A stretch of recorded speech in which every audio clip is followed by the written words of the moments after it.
Dr Claire Maguire, and this week I want to talk to you around fear and the idea that fear could be contagious.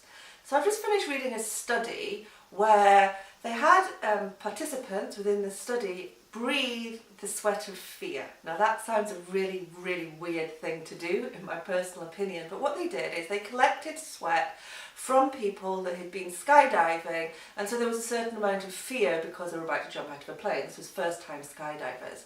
And then they collected the sweat from people that were exercising, so they were running on a treadmill, so that was just normal sweat, so to say. And then they got people to smell this, they didn't know what they were smelling, and then to participate in taking some sort of risk type of game that they were playing on a computer.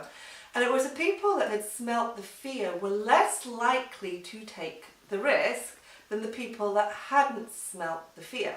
Now, why am I bringing this up and why might this be important to you is the reason being that, you might have a project, or you might want to do something a little bit different, or you might just even want to start working upon yourself. Maybe you're just at this point and you're fed up and you don't like the way things are going, but change is at the end of the day pretty scary. Okay, taking that first step into the unknown is usually filled with a little bit of trepidation. It's like, oh my good God, what if it doesn't go right? What if I fail at this? What if I look stupid? Or whatever other language is going on in your head, it can stop you from taking said first step and you never do anything. So fear really does stop us.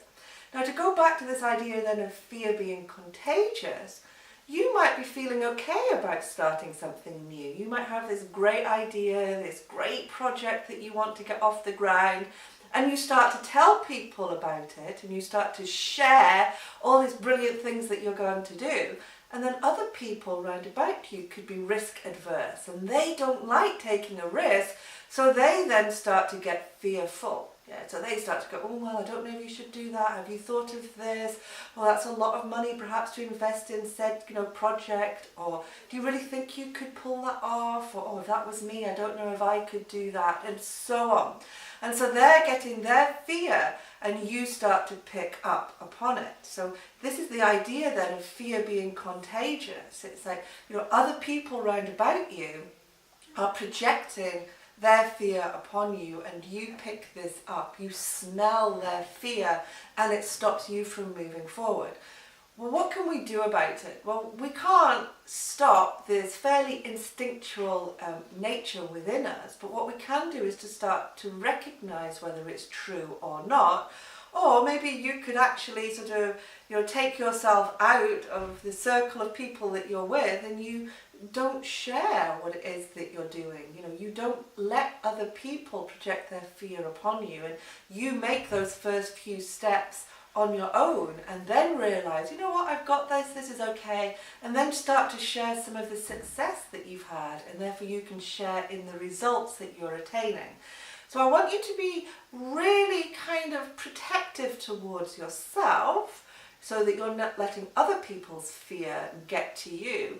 And on the flip side of this, I want you to kind of keep your fear in check, so how you might be projecting on to others. So if you're in a fearful, anxious place, is that fear and that anxiety then projecting onto other people, and you're keeping them in a fear and anxiety type of mode? Okay, so really have a good think about this. See what people are projecting onto you and see what you're projecting onto others, and let's get this fear under control. Okay, so take care and I will see you next week.